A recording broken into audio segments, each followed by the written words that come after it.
الحمد لله رب العالمين والعاقبة للمتقين والصلاة والسلام على سيد الأنبياء والمرسلين أما بعد فأعوذ بالله من الشيطان الرجيم بسم الله الرحمن الرحيم رضي الله عنهم ورضوا عنه صدق الله العظيم وصدق رسوله النبي الكريم الأمين الرؤوف الرحيم ونحن على ذلك لمن الشاهدين والشاكرين والحمد لله رب العالمين بلغ العلا بكماله كشف الدجى بجماله حسنت جميع خصاله صلوا عليه وآله صلى الله تعالى عليه وآله وبارك وسلم مولاي صل وسلم دائما أبدا على حبيبك خير الخلق كلهم هو الحبيب الذي ترجى شفاعته لكل خول من الأهوال مقتهمين يا رب بالمصطفى بلغ مقاصدنا واغفر لنا ما مضى يا واسع الكرم ثم الرضا عن أبي بكر وعن عمر وعن علي وعن عثمان ذي الكرم. حضرت سیدنا صدیق اکبر رضی اللہ تعالی عنہ کا فرمان عالی شان ہے. آپ فرمایا کرتے تھے کہ ٹھنڈا پانی آگ کو اتنا جلدی نہیں بجھاتا کہ جتنا جلدی انسان کے درود پاک پڑھنے سے رب ذوالجلال اس انسان کے گناہوں کو مٹا دیتا ہے. محبت کے ساتھ، عقیدت کے ساتھ آقا نامدار حضور سرور کونین صلی اللہ تعالی علیہ وآلہ وبارک وسلم کی ذات اقدس پر مل کر ایک بار درود شریف کا نذرانہ پیش کرتے ہیں. میرے ساتھ مل کر شامل ہو جائیے، پڑھ لیجیے. الصلاۃ والسلام علیک یا رسول اللہ،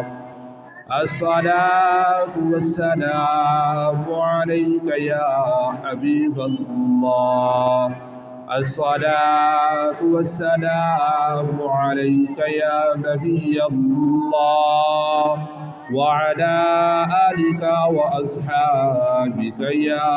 خاتم النبيين. بیاں ہو کس زبان سے مرتبہ صدیق اکبر کا، بیاں ہو کس زبان سے مرتبہ صدیق اکبر کا، ہے یار غار محبوب خدا صدیق اکبر کا. الہی رحم فرما، خادم صدیق اکبر ہوں، تیری رحمت کے صدقے واسطہ صدیق اکبر کا. رسل اور انبیاء کے بعد جو افضل ہو عالم سے، یہ عالم میں ہے کس کا مرتبہ صدیق اکبر کا. گدا صدیق اکبر کا خدا کے فضل سے پاتا ہے، خدا کے فضل سے میں ہوں گدا صدیق اکبر کا، لٹایا راہ حق میں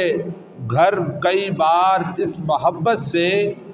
کہ لٹ لٹ کر حسن گھر بن گیا صدیق اکبر کا، کہ لٹ لٹ کر حسن گھر بن گیا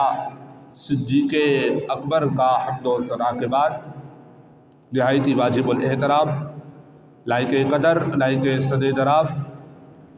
میں نے آپ حضرات کے سامنے اللہ رب العزت کی مقدس و مطہر کتاب قرآن مجید و فرقان حمید میں سے ایک آیت مبارکہ کا کچھ حصہ تلاوت کرنے کا شرف حاصل کیا ہے۔ دعا ہے رب لم یزل مجھ ناچیز کو اس کا صحیح معنی مفہوم بیان کرنے کی توفیق عطا فرمائے، مجھ سمیت آپ کو سن کر سمجھ کر اس پر عمل پیرا ہونے کی بھی توفیق عطا فرمائے۔ اللہ تبارک و تعالیٰ نے اپنے پاک کلام میں ارشاد فرمایا کہ رضی اللہ عنہم ورضوا عنہ، کہ اللہ تبارک و تعالیٰ ان سب سے راضی ہو گیا اور وہ سب بھی اللہ تبارک و تعالیٰ سے راضی ہو گئے۔ اس آیت مبارکہ کا جو کچھ حصہ تلاوت کیا ہے، اس سے مراد صحابہ اکرام علیہم رضوان کی ذات اقدس ہے کہ جنہوں نے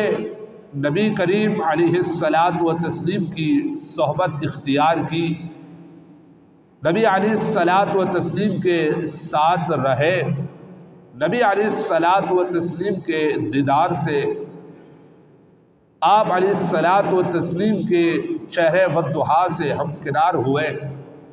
صحابہ اکرام علیہم رضوان کا ذکر خیر کیا جا رہا ہے اس آیت مبارکہ کے اس حصے میں کہ تمام کے تمام صحابہ اکرام علیہم رضوان، اللہ تبارک و تعالیٰ تمام صحابہ اکرام علیہم رضوان سے راضی ہو گیا، اور تمام کے تمام صحابہ بھی اللہ تبارک و تعالیٰ سے راضی ہو گئے۔ اب چونکہ آپ کے علم میں ہے کہ یہ مہینہ، اس مہینے کو جو نسبت حاصل ہے پچھلے جمعہ کو بھی بیان کیا گیا تھا کہ 22 جمادی الثانی یوم وصال خلیفہ بلا فصل حضرت سیدنا صدیق اکبر رضی اللہ تعالی عنہ خلیفۃ المسلمین، امیر المؤمنین، خلیفہ اول، سب سے پہلے مردوں میں ایمان لانے والے حضرت سیدنا صدیق اکبر رضی اللہ تعالی عنہ، آپ کے متعلق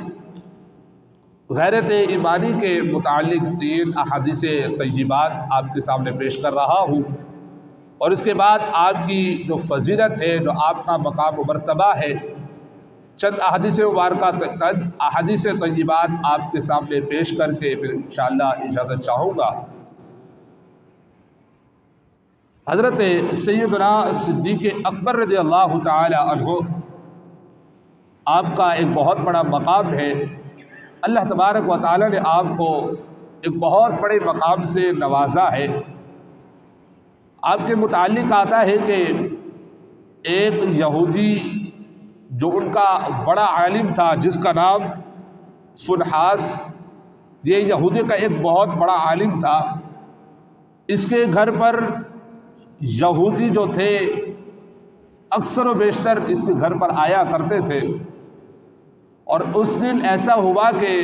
بہت سے یہودی اپنے اس عالم کے گھر پر سارے کے سارے جمع ہو گئے، اور اتنے میں حضرت سیدنا صدیق اکبر رضی اللہ تعالی عنہ وہاں تشریف لے آتے ہیں۔ تو حضرت سیدنا صدیق اکبر رضی اللہ تعالی عنہ، آپ یہ سوچتے ہیں کہ یہ تو میرے لیے غنیمت کے لیے وقت ہے، یعنی کہ میں یہاں پر یہودی جو جمع ہے تو تمام کے تمام یہودیوں کو اسلام کی دعوت پیش کروں، اسلام کی دعوت دوں تاکہ وہ اسلام میں داخل ہو جائے، ایمان لے آئے۔ اب حضرت سیدنا صدیق اکبر رضی اللہ تعالی عنہ، آپ اس یہودی کے گھر میں تشریف لے جاتے ہیں جہاں پر بہت سے یہودی وہاں پر موجود ہوتے ہیں، اور جا کر اس یہودی عالم سے یہ کہتے ہیں، فنحاس سے، کہ تم ایمان لے آؤ، میں تمہیں اسلام کی دعوت پیش کر رہا ہوں، اسلام میں داخل ہو جاؤ، ایمان لے آؤ۔ حضرت سیدنا صدیق اکبر رضی اللہ تعالی عنہ نے آپ نے فرمایا کہ اللہ تبارک و تعالی وحدہ لا شریک ہے، اور حضرت محمد مصطفیٰ صلی اللہ تعالی علیہ وآلہ وبارک وسلم اللہ کے آخری رسول ہے، اللہ کے آخری نبی ہے۔ اللہ تبارک و تعالی نے آپ کو حق کے ساتھ، سچ کے ساتھ دنیا میں مبعوث فرمایا ہے۔ آپ کو جو کتاب عطا کی ہے وہ بھی حق کے ساتھ عطا کی ہے، اس میں سچائی ہی سچائی ہے۔ اب وہ یہودی کا جو عالم تھا فنحاس، وہ حضرت سیدنا صدیق اکبر رضی اللہ تعالی عنہ سے یہ کہنے لگا، اس نے کہا کہ حضرت سیدنا صدیق اکبر رضی اللہ تعالی عنہ سے کہ کان کھول کر میری بات سن لیجئے کہ تمہارے رب کو ہماری ضرورت ہے، معاذ اللہ ثم معاذ اللہ، یعنی کہ تمہارے رب کو ہماری ضرورت ہے، ہمیں تمہارے رب کی ضرورت نہیں ہے۔ یہ فنحاس یہودی کا عالم کہنے لگا۔ پھر اس نے یہ کہا کہ تمہارے رب کو ہماری مدد کی ضرورت ہے، معاذ اللہ، بلکہ ہماری مدد تمہارے رب کو ضرورت پڑ گئی ہے، اس لیے تم میرے پاس آئے ہو، اسلام کی دعوت پیش کر رہے ہو۔ تو اس طرح سے وہ گھٹیا لفظ استعمال کرنے لگا، بدتمیزی سے بات کرنے لگا وہ یہودی کا عالم۔ تو حضرت سیدنا صدیق اکبر رضی اللہ تعالی عنہ پہلے تو برداشت کرتے رہے، لیکن برداشت کی بھی ایک حد ہوتی ہے۔ تو حضرت سیدنا صدیق اکبر رضی اللہ تعالی عنہ جب آپ اپنے برداشت سے باہر ہوئے، جب آپ کو اتنا غصہ آ گیا کہ آپ سے رہا نہ گیا، تو اس یہودی کے کھینچ کر زوردار سے تھپڑ لگایا، اور اس کے بعد یہ ارشاد فرمایا کہ اگر مسلمانوں اور یہودیوں کے درمیان معاہدہ طے نہ پایا ہوتا تو میں تمہاری ابھی گردن اڑا کے رکھ دیتا۔ تو یہ آپ یہاں سے اندازہ فرمائے حضرت سیدنا صدیق اکبر رضی اللہ تعالی عنہ کی غیرت ایمانی، یعنی کہ کس طرح سے آپ کو غیرت آئی اور ایمان کے متعلق غیرت آئی۔ پھر آپ نے بلا اپنی جان کی پرواہ کیے، ایک تو وہاں پر بہت سے یہودی موجود تھے، اور آپ کی یہاں تو بہادری کی بھی مثال دی جاتی ہے، یہ بھی بہت بڑی بہادری کا کام ہے کہ اتنے سارے لوگ موجود ہوں اور اکیلا شخص وہاں پر یہودی کے عالم کو کھڑے ہو کر تھپڑ مار دے زوردار، اور اس کی بہادری کا یہ عالم ہے، آپ اندازہ فرما سکتے ہیں اس حدیث مبارکہ سے۔ تو آپ نے یہ ارشاد فرمایا کہ خدا کی قسم اگر مسلمانوں اور یہودیوں کے درمیان معاہدہ نہ ہوتا تو میں تمہارا ابھی سر تن سے جدا کر کے رکھ دیتا۔ تو یہ حضرت سیدنا صدیق اکبر رضی اللہ تعالی عنہ کی غیرت ایمانی ہے۔ دوسری حدیث مبارکہ اسی ہی کے متعلق آپ کے والد محترم کے بارے میں آتا ہے، ابھی آپ اسلام قبول نہیں کیا۔ ابو قحافہ کے بارے میں آتا ہے جو حضرت سیدنا صدیق اکبر رضی اللہ تعالی عنہ کے والد ہیں۔ حضرت ابو قحافہ اب اسلام میں داخل نہیں ہوئے، اسلام قبول کرنے سے پہلے کی بات ہے۔ حدیث مبارکہ کے اندر آتا ہے کہ ابو قحافہ حضرت سیدنا صدیق اکبر رضی اللہ تعالی عنہ کی موجودگی میں نبی کریم علیہ الصلوۃ والتسلیم کی شان میں زیبا لفظ استعمال کر رہے تھے۔ اب حضرت سیدنا صدیق اکبر رضی اللہ تعالی عنہ آپ کو غصہ آیا،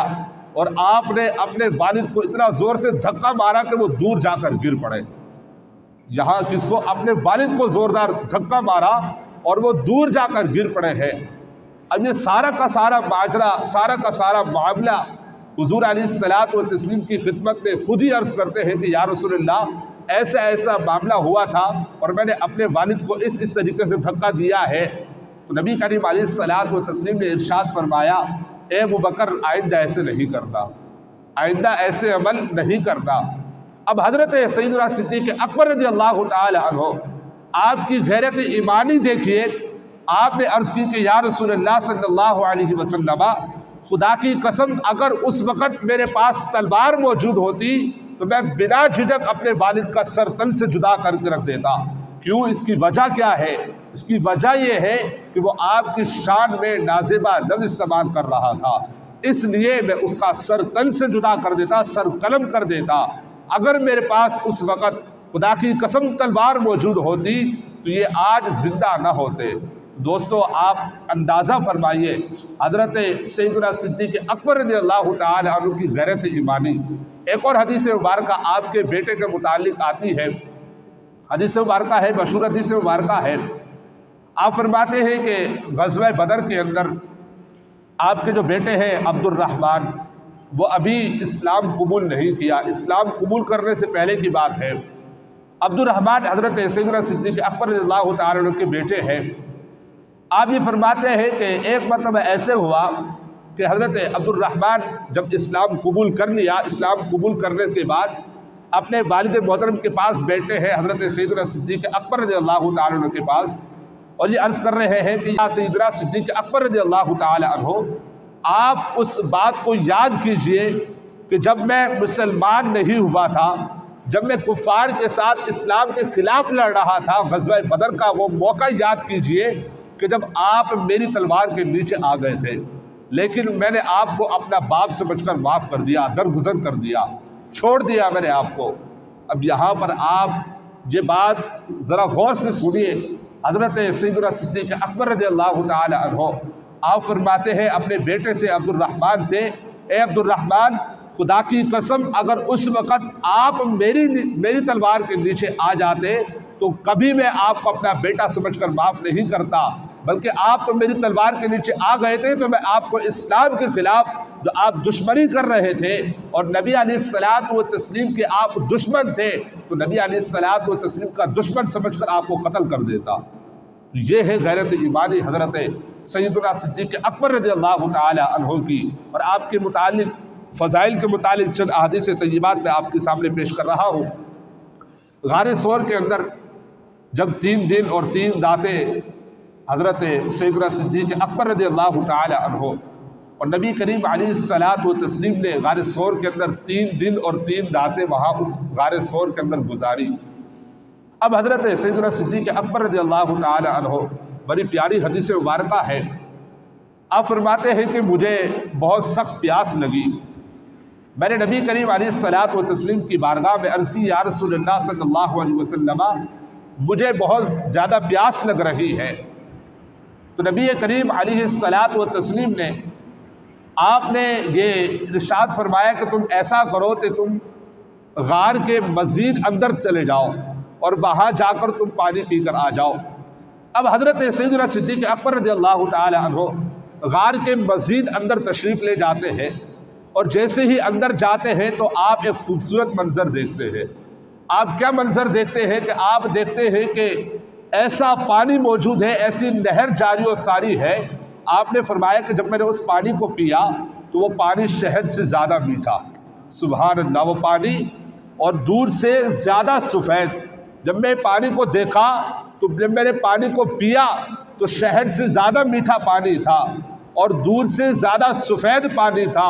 اور اس کی جو خوشبو تھی مشک سے بھی زیادہ خوشبودار وہ پانی تھا۔ اب واپس پانی پی کر جب سیراب ہو کر نبی کریم علیہ الصلوۃ والتسلیم کی بارگاہ میں حاضر ہوتے ہیں، نبی کریم علیہ الصلوۃ والتسلیم ارشاد فرماتے ہیں، ابو بکر سیراب ہو کر آ چکے ہو، پانی پی کر آ چکے ہو؟ اب حضرت سیدنا صدیق اکبر رضی اللہ تعالی عنہ آپ عرض کرتے ہیں، یا رسول اللہ، جی ہاں، پانی پی کر آ چکا ہوں۔ نبی کریم علیہ الصلوۃ والتسلیم نے ارشاد فرمایا، اے ابو بکر، پھر میں تمہیں خوشخبری نہ سنا دوں، تمہیں بشارت نہ سنا دوں؟ تو حضرت سیدنا صدیق اکبر رضی اللہ تعالی عنہ آپ نے عرض کی، جی ہاں یا رسول اللہ، سنا دیجئے۔ نبی کریم علیہ الصلوۃ والتسلیم نے ارشاد فرمایا کہ اللہ تبارک و تعالی نے جو جنت کے نہروں کے فرشتہ جو ہے، جو جنت کی نہر کا سردار ہے، اس سے مخاطب ہو کر اللہ تبارک و تعالی نے ارشاد فرما دیا کہ جنت الفردوس سے لے کر غار ثور تک ایسی نہر بنا دو کہ جنت سے جو پانی ہے، جو وہاں کی نہر کا پانی ہے، وہ حضرت سیدنا صدیق اکبر رضی اللہ تعالی عنہ سیراب ہو سکے، پی سکے۔ قربان جائے کہ جن کے پانی کے لیے حضرت سیدنا صدیق اکبر رضی اللہ تعالی عنہ پیاس بجھا رہے ہیں، تو کون سے پانی سے پیاس بجھا رہے ہیں؟ جنت الفردوس سے لے کر غار ثور تک پوری نہر بنا دی گئی تھی، جس سے آپ نے پانی پیا اور پانی سیراب ہوا، آپ نے پیا۔ تو اللہ تبارک و تعالی کی آپ کے نزدیک حضرت سیدنا صدیق اکبر رضی اللہ تعالی عنہ کا یہ مقام مرتبہ ہے۔ اب حضرت سیدنا صدیق اکبر رضی اللہ تعالی عنہ عرض کرتے ہیں کہ یا رسول اللہ صلی اللہ علیہ وسلم، کیا اللہ تبارک و تعالیٰ کے نزدیک میری اتنی قدرت و منزلت ہے؟ کیا میری اتنا مقام و مرتبہ ہے؟ اب حضرت میرے مصطفیٰ کریم علیہ الصلوۃ والتسلیم نے ارشاد فرمایا، اے ابو بکر، اس سے بھی زیادہ تمہاری فضیلت ہے، اس سے بھی زیادہ تمہارا مقام و مرتبہ ہے۔ اب اللہ تبارک و تعالیٰ نے جب یہ ارشاد فرما دیا ہے تو نبی کریم علیہ الصلوۃ والتسلیم نے ارشاد فرمایا کہ خدا کی قسم کہ جس کے قبضے قدرت میں آپ کی اور میری جان ہے، جو شخص آپ سے بغض رکھے گا، جو آپ سے دشمنی کرے گا، وہ کبھی بھی جنت میں داخل نہیں ہو پائے گا، اور جو آپ سے محبت رکھے گا بروز معاشر آپ اسی کے ساتھ جنت میں داخل ہوں گے۔ سبحان اللہ۔ تو ہم اپنے قسمت پر رشک کیوں نہ کریں کہ ہم خود بھی حضرت سیدنا صدیق اکبر رضی اللہ تعالی عنہ سے بے انتہا محبت کرتے ہیں۔ جب ان کا یوم آتا ہے تو الحمدللہ ہم ان کا یوم بھی مناتے ہیں۔ تو شاعر نے کیا خوب شاعری کی ہے، شاعر کہتا ہے کہ ہم ایک گل سے نہیں بلکہ پورے چمن سے پیار کرتے ہیں۔ شاعر کہتا ہے کہ نبی کے باغ کے سرو و سمن سے پیار کرتے ہیں، ہم ایک گل سے نہیں پورے چمن سے پیار کرتے ہیں۔ یعنی ہم صحابہ اکرام سے بھی محبت کرتے ہیں، انبیاء اکرام سے بھی محبت کرتے ہیں، اولیاء کاملین سے بھی محبت کرتے ہیں۔ جو نبی علیہ الصلوۃ والتسلیم کے دامن سے وابستہ ہو چکا ہے ہم سب سے محبت کرتے ہیں۔ آخری حدیث مبارکہ سنا کر میں انشاءاللہ اجازت چاہتا ہوں۔ آپ کے متعلق حضرت سیدنا انس رضی اللہ تعالی عنہ، بخاری شریف کی حدیث مبارکہ ہے، آپ نے نبی کریم علیہ الصلوۃ والتسلیم کی خدمت میں عرض کی کہ یا رسول اللہ، قیامت کب قائم ہوگی؟ یعنی قیامت کا منظر کب قائم ہوگا؟ تو نبی کریم علیہ الصلوۃ والتسلیم نے ارشاد فرمایا کہ اے انس، تم نے قیامت کے لیے کیا تیاری کر رکھی ہے؟ تم نے قیامت کے لیے کوئی تیاری کر رکھی ہے؟ تو حضرت سیدنا انس رضی اللہ تعالی عنہ عرض کرتے ہیں کہ یا رسول اللہ، بظاہر تو کوئی تیاری نہیں ہے، نہ میرے پاس اتنی نمازیں ہیں کہ قبول ہو جائے، نہ اتنی زکوٰۃ ہے کہ قبول ہو جائیں۔ ہاں ایک عمل ہے، اس کے ذریعے سے میرا یہ عقیدہ ہے، میرا یہ ایمان ہے کہ ہم بخشے جائیں گے، اور وہ ہے کیا؟ وہ فرماتے ہیں، عرض کرتے ہیں کہ یا رسول اللہ صلی اللہ علیہ وسلم، میں اللہ اور اس کے رسول سے بے انتہا محبت کرتا ہوں، میں اللہ تبارک و تعالی اور آپ سے بے انتہا محبت کرتا ہوں۔ اب نبی کریم علیہ الصلوۃ والتسلیم نے ارشاد فرمایا کہ دنیا میں جو جس کے ساتھ محبت کرے گا تو بروز معاشر وہ اسی کے ساتھ بھی اٹھایا جائے گا۔ سبحان اللہ۔ جب یہ حدیث مبارکہ حضرت انس رضی اللہ تعالی عنہ نے سماعت کی سنی تو حضرت انس رضی اللہ تعالی عنہ آپ فرماتے ہیں کہ اس سے پہلے مجھے کبھی خوشی حاصل نہیں ہوئی، لیکن جب یہ میں نے حدیث مبارکہ سنی، سماعت کی، تو میں اتنا خوش ہو گیا، تو پھر میں نے یہ عرض کی کہ یا رسول اللہ صلی اللہ علیہ وسلم، تو پھر ہم اپنی قسمت پہ کیوں نہ رشک کریں؟ ہم آپ سے بھی محبت کرتے ہیں، اللہ تبارک و تعالی سے بھی محبت کرتے ہیں، اور حضرت سیدنا صدیق و عمر سے بھی محبت کرتے ہیں۔ تو سبحان اللہ، آپ اندازہ فرمائیے کہ جو دنیا میں اللہ سے بھی محبت کرے، اس کے رسول سے بھی محبت کرے، صحابہ کرام سے بھی محبت کرے، اولیاء کرام سے بھی محبت کرے، خلفائے راشدین سے بھی محبت کرے، اہل بیت سے بھی محبت کرے، تو پھر اس کا بیڑا پار کیوں نہ ہوگا؟ تو پھر ہمیں بھی چاہیے کہ ہم اللہ تبارک و تعالیٰ کے تمام جو صحابہ ہیں، تمام جو اللہ تبارک و تعالیٰ کے پیارے صحابہ ہیں، تمام کے تمام صحابہ سے اللہ تبارک و تعالی ہم سب کو بے انتہا محبت کرنے کی توفیق عطا فرمائے۔ اللہ تبارک و تعالی کی بارگاہ میں دعا کرتے ہیں کہ جو کچھ میں نے آپ کے سامنے کلمات کہے، اس کے اندر جس قسم کی بھی غلطی، گستاخی، بے ادبی ہوئی ہو، رب ذوالجلال اپنی رحمت کی بطوفیل اسے معاف فرمائے۔ شاعر کہتا ہے کہ پروانے کو چراغ ہے، بلبل کو پھول بس، صدیق کے لیے ہے خدا کا رسول بس۔ آمین آمین، وما علینا الا البلاغ المبین۔